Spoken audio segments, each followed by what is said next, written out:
ദൈവനാമത്തിന് മഹത്വമുണ്ടാകട്ടെ. നമ്മൾ ഇപ്പോൾ ചിന്തിക്കുന്നത് ബാബേലിൻ്റെ പാപത്തെക്കുറിച്ചാണ്. എന്താണ് ബാബേലിൻ്റെ പാപം?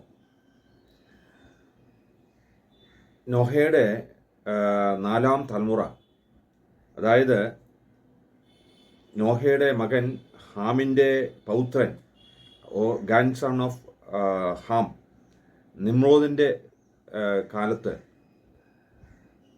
നിമ്രോദിൻ്റെ നേതൃത്വത്തിൽ ഒരു കൂട്ടം ആൾക്കാർ സീനാർ ദേശത്ത് വന്ന് പാർക്കുകയാണ്. അവരെ അവിടെ പാർക്കുക മാത്രമല്ല, അവരൊരു പട്ടണം പണിയാൻ ആഗ്രഹിക്കുന്നു. അതുമാത്രമല്ല, വലിയൊരു ആകാശത്തോളം എത്തുന്നതായ ഒരു ഗോപുരം പണിയാനും അവരാഗ്രഹിക്കുകയാണ്. ഇതിനകത്തൊക്കെ എന്താണ് തെറ്റ്? എന്താണ് അതിൻ്റെ അകത്തെ പാപം? നമ്മൾ ഒന്നാമത് ചിന്തിച്ചത്, ഇവരെ ഇവിടെ വന്ന് പാർത്തു അവരെ പട്ടണം പണിയാൻ ഒരുങ്ങുന്നു, ഇതെല്ലാം ചെയ്യുന്നുണ്ട്. പക്ഷേ അതുവരെ അവരെ വഴി നടത്തിയതായ ദൈവത്തെ മറന്നുകൊണ്ടാണ് അവർ ഈ കാര്യങ്ങളൊക്കെ ചെയ്യാൻ ശ്രമിക്കുന്നത്. ദേ ഫോർഗോട്ട് ദ ട്രൂ ഗോഡ്. യഥാർത്ഥ ദൈവത്തെ, സത്യദൈവത്തെ അവർ മറന്നു കളഞ്ഞു. തങ്ങളുടെ പൂർവ്വന്മാരെ, തങ്ങളുടെ വല്യപ്പച്ചൻ നോഹയുടെ കാലത്തുണ്ടായ ജലപ്രളയത്തിൽ ലോകത്തിലുള്ള സകല ജനങ്ങളും അതിൻ്റെ അകത്ത് നശിച്ചുപോയി. എന്നാൽ നോഹയും അവൻ്റെ കുടുംബം മാത്രമാണ് രക്ഷപ്പെട്ടത്. ആ ദൈവത്തിൻ്റെ ന്യായവിധിയിൽ നിന്ന് അവരെ വീണ്ടെടുത്തു. ആ ദൈവത്തെയാണ് അവർ മറന്നിട്ട് അവിടെയായ ജീവിതം നയിക്കാൻ ശ്രമിക്കുകയാണ്. ഒന്ന് നമ്മൾ ചിന്തിച്ചു, they forgot the true God. ജീവുള്ള ദൈവത്തെ, യഥാർത്ഥ ദൈവത്തെ, living God. they forgot the living God.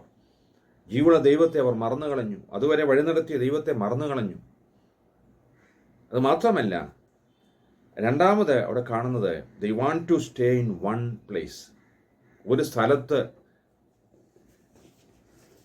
സ്ഥലത്ത് കൂടുവാനായിട്ട്, ഒന്നിച്ചു കൂടുവാനായിട്ട്, അല്ലെങ്കിൽ ഒരു സ്ഥലത്ത് അവർ ഒന്നിച്ച് പാർക്കുവാനായിട്ട് അവരാഗ്രഹിക്കുകയാണ്. അതിന് രണ്ടാമത്തെ വാക്യത്തിൽ പ്രകാരം കാണുന്നു, എന്നാൽ അവർ കിഴക്കോട്ട് യാത്ര ചെയ്ത് സീനാർ ദേശത്ത് ഒരു സമഭൂമി കണ്ട് അവിടെ കുടിയിരുന്നു. they found a plain in the land of Shinar and they dwelled there. അതിൻ്റെ 4-ാമത്തെ വാക്യത്തിൽ പ്രകാരം കാണുകയാണ്, വരുവിൻ, നാം ഭൂതലത്തിലൊക്കെയും ചെതറിപ്പോകാതിരിപ്പാൻ ഒരു പട്ടണവും ആകാശത്തോളം എത്തുന്ന ഒരു ഗോപുരവും പണിയുക. നോക്കുക, ഇവരെ ഞാൻ നേരത്തെ പറഞ്ഞതുപോലെ ഇവരവിടെ പാർക്കുന്നതിന് ഒരു പ്രത്യേകതയുണ്ട്. എന്താണ് അവർ പട്ടണം പണിയണം. അത് മാത്രമല്ല, ആകാശത്തോളം എത്തുന്നതായ ഒരു ഗോപുരം പണിയണം. എന്തിനാണ്? അവർ പറയുന്ന സംഗതി, നാം ഭൂതലത്തൊക്കെയും ചെതറിപ്പോകാതിരിപ്പാൻ. അപ്പോൾ അവർ പട്ടണം പണിയുന്നതും അവർ ആ വലിയ ഗോപുരം പണിയുന്നതൊക്കെ അവർക്കൊരു ഉദ്ദേശമുണ്ട്. ലോകത്തിലൊക്കെയും ഭൂതലത്തിലൊക്കെയും ചെതറിപ്പോകാതിരിക്കുവാനായിട്ട്. അപ്പോൾ ഇതിനകത്ത് എന്താണ് തെറ്റ്? എല്ലാവരും കൂടെ ഒന്നിച്ചു കൂടുന്നു, അല്ലെങ്കിൽ ഒന്നിച്ച് ഒരു സ്ഥലത്ത് പാർക്കാനായിട്ട് ആഗ്രഹിക്കുന്നു. അതിൻ്റെ അകത്ത് തെറ്റെന്ന് പറഞ്ഞാൽ, ആ കാലഘട്ടത്തിൽ ആൾക്കാർ ലോകത്ത് വളരെ കുറവാണ്. പിന്നെ ദൈവത്തിൻ്റെ ആഗ്രഹം എന്ന് പറഞ്ഞാൽ, ലോകത്തിന് എല്ലാ ഇടങ്ങളിലും മനുഷ്യർ എത്തിച്ചേരണം. അത് ആദാമും ഹവ്വായെയും സൃഷ്ടിച്ചതിന് ശേഷം ദൈവം അവരോട് പറയുന്ന ഒരു സംഗതിയുണ്ട്. ഉൽപ്പത്തി പുസ്തകം 1:22 വാക്യത്തിൽ അവിടെ ഇപ്രകാരം വായിക്കുകയാണ്, ദൈവം അവരെ അനുഗ്രഹിച്ചു, നിങ്ങൾ സന്താനപുഷ്ടിയുള്ളവരായി പെരുകി ഭൂമിയിൽ നിറഞ്ഞ്. അവിടെ പറയുന്നു, നിങ്ങളെ സന്താനപുഷ്ടിയുള്ളവരായി ഭൂമിയിൽ എല്ലായിടത്തും നിറയണം. Be fruitful and increase in number and subdue it. അതുപോലെ തന്നെ നോഹയും അവൻ്റെ കുടുംബവും അരാരാത്ത് പർവ്വതത്തിൽ ഇറങ്ങിയ ശേഷം വെള്ളം എല്ലാം ഇറങ്ങിക്കഴിഞ്ഞ് പെട്ടകത്തിൽ നിന്ന് അവർ പുറത്തു വന്നു. അവരെ യാഗപീഠം പണിത് ദൈവത്തെ ആരാധിച്ചു. അതിനുശേഷം ദൈവം അവരോട് പറയുന്ന സംഗതി, അത് ഉൽപ്പത്തി പുസ്തകം 9:1 ഇപ്രകാരം കാണുന്നു: നിങ്ങൾ സന്താനപുഷ്ടിയുള്ളവരായി പെരുകി ഭൂമിയിൽ നിറവിൻ, be fruitful and increase in number and fill the earth. അപ്പോൾ ദൈവത്തിൻ്റെ ആഗ്രഹം എന്ന് പറഞ്ഞാൽ ജനം പെരുകണം, ലോകത്തിനെല്ലായിടത്തും എത്തണം, ലോകത്തെല്ലായിടത്തും എത്തുക മാത്രമല്ല നിറയണം. അതാണ് ദൈവത്തിൻ്റെ ആഗ്രഹം, ദൈവത്തിൻ്റെ കൽപ്പന അതാണ്. പക്ഷെ ഇവിടെ ഇവരെ എന്താ ചെയ്യുന്നത്? അവർ പറയുന്നത് എന്താണ്? ഭൂലോകത്തിലെത്രയും ചെതറിപ്പോകാതിരിക്കുവാൻ ഒരു പട്ടണവും ഒരു ആകാശത്തോളം എത്തുന്ന ഗോപുരം പണിയുക. ഇവിടാണ് ആ പാപത്തിൻ്റെ അനുഭവം. എന്ന് വെച്ചാൽ ദൈവം എന്താണോ ആഗ്രഹിക്കുന്നത് അതിന് വിരുദ്ധമായുള്ള പ്രവർത്തനമാണ് അവർ ചെയ്യുന്നത്. അതായത് ദൈവത്തിൻ്റെ കൽപ്പനയെ അവർ ലംഘിക്കുകയാണ്. ദൈവത്തിൻ്റെ കൽപ്പനയെ ലംഘിക്കുന്നത് പാപമാണ്. അല്ലെങ്കിൽ ദൈവത്തിന്റെ ഹിതത്തിന് വിരുദ്ധമായി ചെയ്യുന്നതൊക്കെയും പാപമാണ്. Disobedience is sin. അനുസരണക്കേട് പാപമാണ്. ഇത് സാത്താൻ്റെ ഒരു തന്ത്രമാണെന്ന് നാം മനസ്സിലാക്കണം. എവിടെല്ലാം ദൈവത്തിന് ഹിതത്തിന് വിരുദ്ധമായി പ്രവർത്തിക്കുന്നോ അതെല്ലാം അതിൻ്റെ പിന്നിൽ സാത്താൻ്റെ തന്ത്രമാണെന്ന് മനസ്സിലാക്കണം. നമുക്കറിയാം, ആദാമിനെയും ഹവ്വായെയും സൃഷ്ടിച്ചു. ദൈവം അവരെ ഏദൻ തോട്ടത്തിലാക്കി. അതിനുശേഷം അവരോട് പറഞ്ഞു, നിങ്ങൾക്ക് ഈ തോട്ടത്തിലുള്ള എല്ലാ വൃക്ഷത്തിനെയും ഫലം ഭക്ഷിക്കാം, ഒരു പ്രശ്നവുമില്ല. എന്നാൽ നന്മ തിന്മകളുടെ വൃക്ഷത്തിൻ്റെ ഫലം ഭക്ഷിക്കരുത്, ഭക്ഷിക്കുന്ന നാളിൽ നിങ്ങൾ മരിക്കും. അവർ കുറച്ച് ദിവസമൊക്കെ അങ്ങനെ ഭക്ഷിക്കാതിരുന്നു. ദൈവം പറഞ്ഞതൊക്കെ അനുസരിച്ചു. പക്ഷേ ഒരു ദിവസം സാത്താൻ വന്ന് കൗശലത്തിൽ ഹവ്വായോട് പറയുന്നു, ഇത് ഭക്ഷിക്കാൻ പറയുന്നു. സാത്താൻ്റെ തന്ത്രത്തിൽ വീഴുന്നു. നമുക്കറിയാം. അങ്ങനെ ആദാമും ഹവ്വായും ദൈവത്തിൻ്റെ കൽപ്പന ലംഘിച്ചു. നോക്കുക, ദൈവത്തിൻ്റെ മക്കൾ എവിടൊക്കെ ദൈവം എന്തൊക്കെയാണോ ആഗ്രഹിക്കുന്നത്, ദൈവം എന്താണ് കൽപ്പിക്കുന്നത്, അതിനെതിരായിട്ട് ദൈവമക്കളെ തിരിക്കുക എന്നുള്ളതാണ് സാത്താൻ്റെ തന്ത്രം. ഇവിടെയും അതാണ് നമ്മൾ കാണുന്നത്.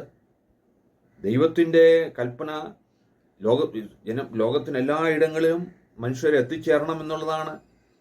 പക്ഷെ ഇവരെ പറയുന്നത് ഭൂലോകത്തിലെത്തി ചെതറിപ്പോകാതിരിക്കാൻ നമുക്കൊരു പട്ടണം പണിയണം, ആകാശത്തോളം എത്തുന്നതായ ഗോപുരം പണിയണം. ദൈവത്തിൻ്റെ കൽപ്പന ലംഘിക്കുന്നത് പാപമാണ്. പ്രിയമുള്ളവരെ, നമ്മൾ ദൈവത്തിന് ഹിതത്തിന് വിരുദ്ധമായി നാം എന്തെല്ലാം ചെയ്യുന്നോ അതെല്ലാം പാപമാണ്. നാം ദൈവത്തോട് മറുതലിക്കുന്ന അനുഭവമാണ്. അത് മാത്രമല്ല, നമ്മളവിടെ കാണുന്നത് മറ്റൊരു സംഗതി. ഇവരെ അവിടെ അവരെ ആ ദേശത്ത്, സീനാർ ദേശത്ത് വന്ന് പാർക്കുന്നു. അവര് ഒരു പട്ടണം പണിയാൻ ആഗ്രഹിക്കുന്നു, അല്ലെങ്കിൽ വലിയൊരു പട്ടണം പണിയുന്നു, വലിയൊരു ഗോപുരം പണിയാൻ ഒരുങ്ങുന്നു. പക്ഷെ എന്നാൽ ഇതുവരെ വഴി നടത്തിയതായ ദൈവത്തെ അവർ മറന്നുകളയെ മാത്രമല്ല, അവരെ ദൈവത്തെ ആരാധിക്കുവാൻ, ദൈവത്തിൻ്റെ നാമം മഹത്വപ്പെടുത്തുവാൻ അവർ ശ്രമിക്കുന്നില്ല, അവർ ആഗ്രഹിക്കുന്നില്ല. അതിനുവേണ്ടി അല്ല അവർ കൂടിയത്.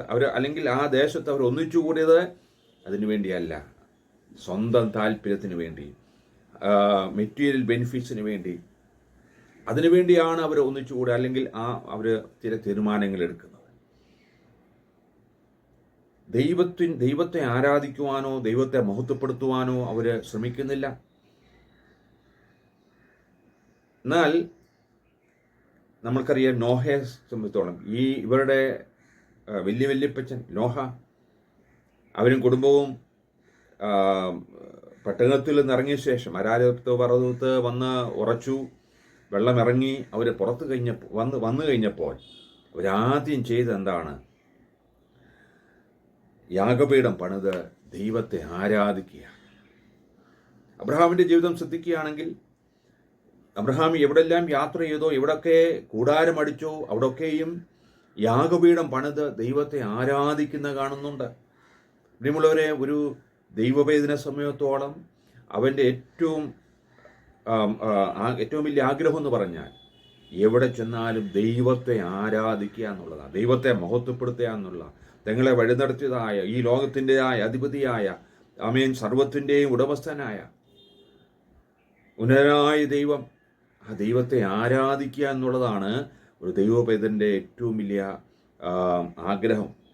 അതായിരിക്കണം. എന്നാൽ ഇവിടെ നാം ശ്രദ്ധിക്കുമ്പോൾ അവർക്ക് ദൈവത്തെ ആരാധിക്കണമെന്നും താല്പര്യമില്ല, ദൈവനാമം മഹത്വപ്പെടണമെന്നും താല്പര്യമില്ല. അവരവരുടേതായ ജീവിതം നയിക്കുന്ന അനുഭവം. നമ്മൾ പാപത്തിനനുഭവത്തിൽ വീഴുന്ന, അല്ലെങ്കിൽ പാപത്തിനനുഭവത്തിൽ വീഴുന്ന ഒരു വ്യക്തിയെ സംബന്ധിച്ചിടത്തോളം അവൻ ദൈവത്തെ മഹത്വപ്പെടുത്തുവാനൊന്നും അവൻ താല്പര്യമില്ല. സ്വന്തം നേട്ടത്തിന് വേണ്ടി അവർ നടക്കുകയാണ്. ദൈവത്തെക്കാൾ അധികമായി മറ്റു പലതിനെയും അവൻ ആശ്രയിക്കുന്നു, മറ്റു പലതിനെയും ആണ് പ്രാധാന്യം നൽകുന്നത്. സമ്പത്ത് വർദ്ധിപ്പിക്കുവാനായിട്ടുള്ള ഓട്ടം, ജോലിക്ക് വേണ്ടിയുള്ള ഓട്ടം, തിരക്കാണ്. ഞായറാഴ്ച പോലും ദൈവത്തിൻ്റെ ദൈവാലയത്തിൽ ചെന്ന് ദൈവത്തെ ആരാധിക്കുന്നതിന് പകരം ഞായറാഴ്ചയും ജോലിക്ക് പോകുന്നു, അല്ലെങ്കിൽ ബിസിനസ് നടത്തുന്നു. എന്തിനാണ്? ലാഭം ഉണ്ടാക്കണം.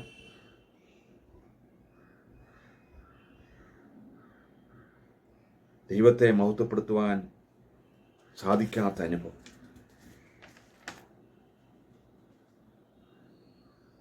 അതുമാത്രമല്ല,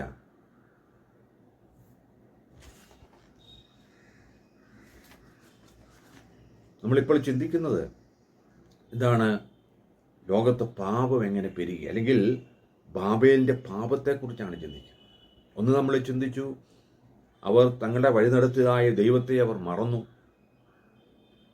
അതുമാത്രമല്ല, ദൈവത്തിൻ്റെ കൽപ്പനകളെ അവർ ലംഘിച്ചു.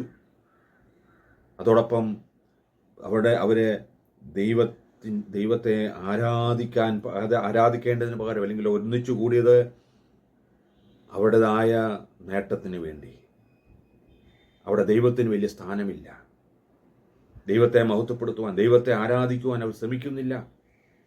ആരാധനകളെ അലസമാക്കുന്ന അനുഭവം. ഞാൻ വേറൊരു കാര്യം കൂടെ പറയാം. നാം ദൈവസന്നിധിയിൽ അടുത്തു വരുന്നത് പോലും നമ്മുടെ നേട്ടത്തിന് വേണ്ടിയല്ലേ, നമുക്ക് ലഭിക്കുവാനായിട്ടല്ലേ, ചിലതൊക്കെ ലഭിക്കുവാനായിട്ടല്ലേ ദൈവസന്നിധി അടുത്ത് വരുന്നത്, ദൈവത്തെ മഹത്വപ്പെടുത്തുന്നത്. ചിലർക്ക് ചില കാര്യം, അവരുടെ ജീവിതത്തിലുള്ള ചില കാര്യങ്ങളൊക്കെ സാധിപ്പിച്ച് കിട്ടണം, അല്ലെങ്കിൽ ജോലി ലഭിക്കണം, അല്ലെങ്കിൽ ഇപ്പോൾ ഉള്ളതായ ഈ സാമ്പത്തികമായ പ്രശ്നങ്ങളിൽ നിന്ന് ഒരു വിടുതലുണ്ടാകണം. ഇങ്ങനെയൊക്കെയുള്ള എനിക്ക് എന്തൊക്കെ കിട്ടണം, അതിനു വേണ്ടിയാണോ നാം ദൈവസന്നിധിയിൽ അടുത്ത് വരുന്നത്? മെറ്റീരിയൽ ബെനിഫിറ്റ്സിന് വേണ്ടിയാണോ നാം ദൈവസന്നിധിയിൽ അടുത്ത് വരുന്നത്, ദൈവത്തെ ആരാധിക്കുന്നത്?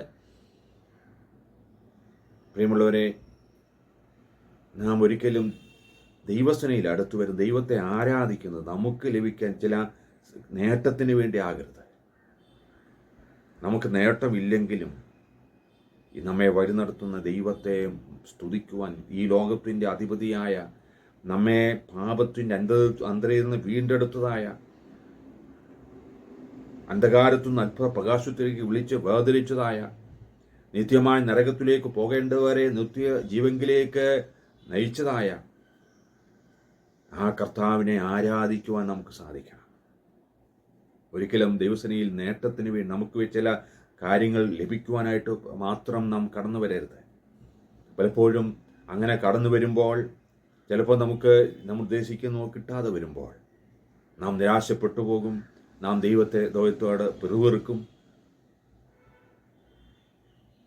എന്നാൽ ഇതൊന്നും കിട്ടിയില്ലെങ്കിലും ദൈവത്തെ മഹത്വപ്പെടുത്തുവാൻ നമുക്ക് സാധിക്കണം. അങ്ങനെ നിസ്വാർത്ഥമായി തീഷ്ണതയോടെ ആര് ദൈവത്തിന് അടുത്ത് വരുന്നോ അവനെ മാനിക്കുന്ന ഒരു ദൈവമുണ്ട്. Praise the Lord, hallelujah. അപ്പോൾ ഇവരുടെ ജീവിതത്തിൻ്റെ ആയ ബാബേലിലെ ജനങ്ങൾ അവർ ദൈവത്തെ മറന്നു, ദൈവത്തിൽ നിന്ന് അകന്നുപോയി, ദൈവം പറയുന്നത് അതിന് വിരുദ്ധമായി അവർ പ്രവർത്തിക്കുന്നു. ആരാധനയെ അലസമാക്കുന്ന അനുഭവം. അത് മാത്രമല്ല, അവരെ സംബന്ധിച്ചിടത്തോളം their religion is human-centered religion, self-centered religion. അവരുടെ മതമെന്ന് പറഞ്ഞാൽ സ്വയകേന്ദ്രീകൃത മതമാണ്. അവർക്ക് അവിടെ ദൈവത്തിന് സ്ഥാനമില്ല. ദൈവത്തെ കൂടാതെ ജീവിക്കുവാനായിട്ടാണ് അവർ ആഗ്രഹിക്കുന്നത്. ഈ മതത്തിൻ്റെ കീഴിലുള്ളവർ അതായത് ദൈവത്തെ ആശ്രയിക്കുന്നതിന് പകരം മറ്റു പലതിനെയും ആശ്രയിക്കുക. സമ്പത്തിനെ ആശ്രയിക്കുന്നു, അല്ലെങ്കിൽ ജോലിയെ ആശ്രയിക്കുന്നു, പദവിയെ ആശ്രയിക്കുന്നു. ദൈവത്തേക്കാൾ അപ്പുറമായി നാം എന്തിനെയൊക്കെ ആശ്രയിക്കുന്നു, എന്തിനൊക്കെ പ്രാധാന്യം കൊടുക്കുന്നു, അവരൊക്കെ എവിടാന്നറിയാമോ? സെൽഫ് സെൻറ്റേർഡ് റിലീജിയന് കീഴിലാണ്, സ്വയ കേന്ദ്രീകൃത മതത്തിന് കീഴിലാണ്. അവർക്ക് ദൈവമല്ല, അതിനേക്കാൾ അപ്പുറമായി ഈ ലോകത്തിൻ്റെ പല കാര്യങ്ങളാണ് അവർക്ക് പ്രാധാന്യമായിരിക്കുന്നത്.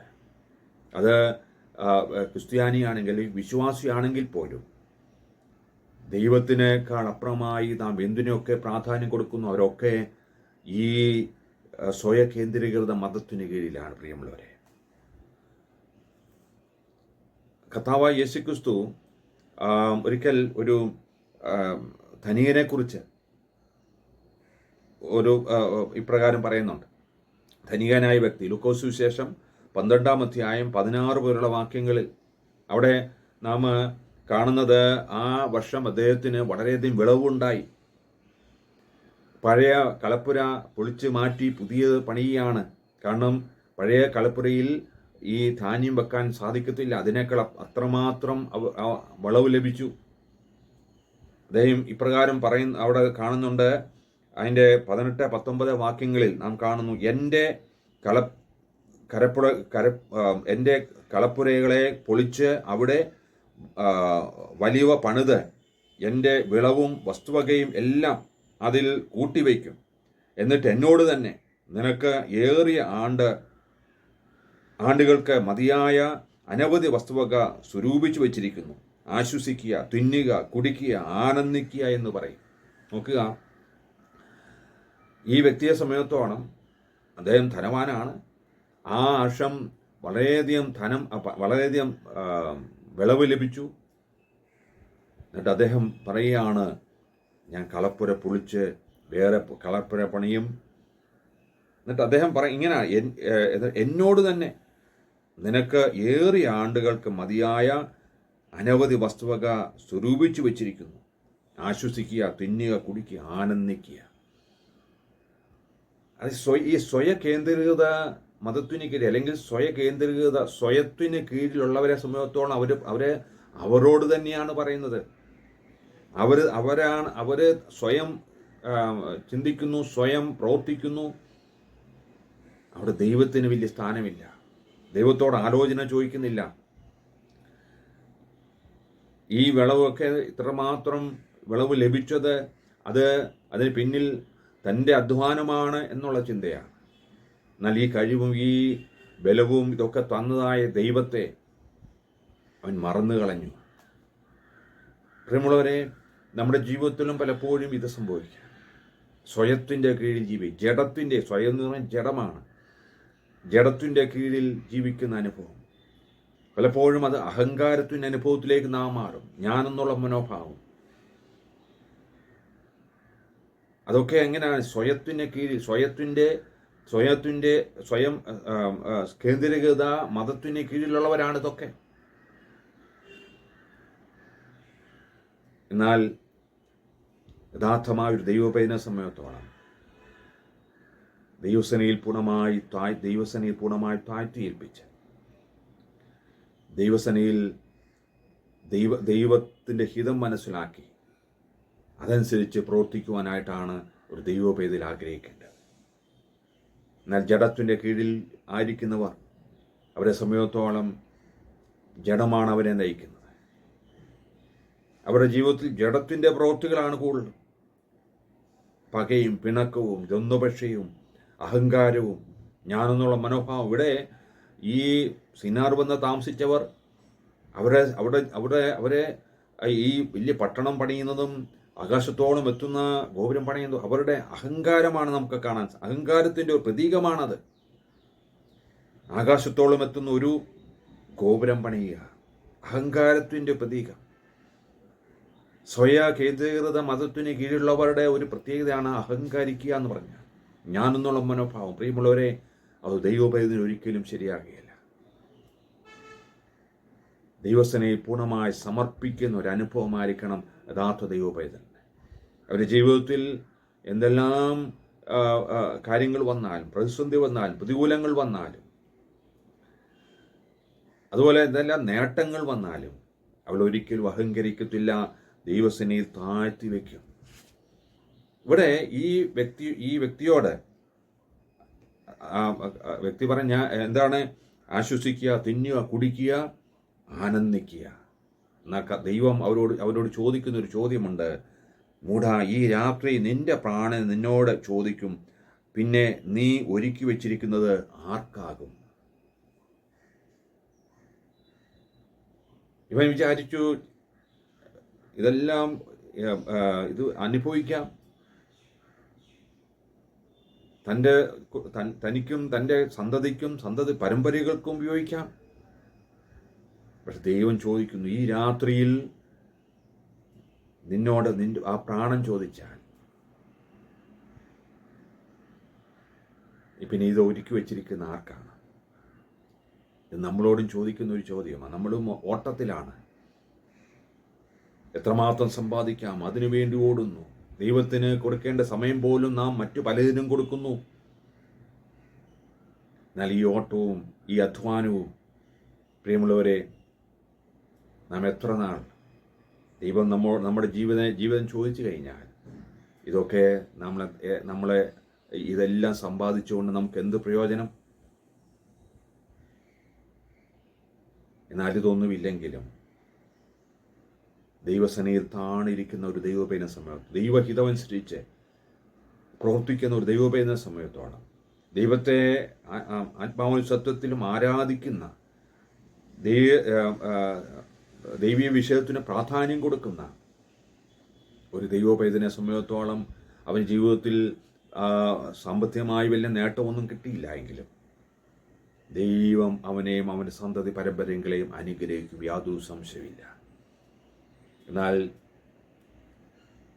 ദൈവത്തെ മറന്നുകളഞ്ഞ് ദൈവഹിതമില്ലാത്ത കാര്യങ്ങളൊക്കെ ചെയ്ത് ദൈവകൽപ്പന ലംഘിച്ച് ദൈവത്തിന് കൊടുക്കേണ്ട പ്രാധാന്യം മറ്റു പലതിനെയും കൊടുത്ത് അഹങ്കാരത്തിന് അനുഭവത്തിൽ സ്വയകേന്ദ്രീകൃതമായ ജീവിതത്തിന് അനുഭവക്കാരായി മുന്നോട്ട് പോകുന്ന ആരാണെങ്കിലും, അത് ദൈവപൈതലാണെങ്കിലും, അവൻ ദൈവത്തിൻ്റെ ന്യായവിധിയിൽ വീണു പോകും. ഇവിടെ നാം കാണുന്നത്, അതിനുശേഷം അത് അവസാനം നാം കാണുന്നു, ദൈവം ഇറങ്ങി വന്ന് അവരെ ചെതറിക്കുകയാണ്.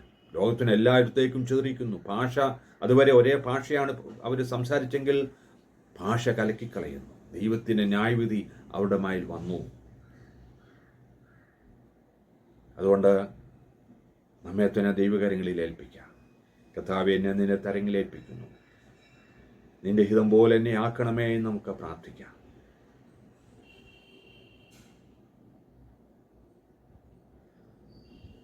ഞാൻ പറഞ്ഞു വന്നത് ബാബേലിൻ്റെ പാപത്തെക്കുറിച്ചാണ്. ഈ കാലഘട്ടത്തിലും ഇതൊക്കെ നടക്കുന്നു. അതുകൊണ്ട് നമ്മെ തന്നെ ഒന്ന് വിധേയപ്പെടുത്തി കൊടുക്കാം. ദൈവം നമ്മെ അനുഗ്രഹിക്കട്ടെ.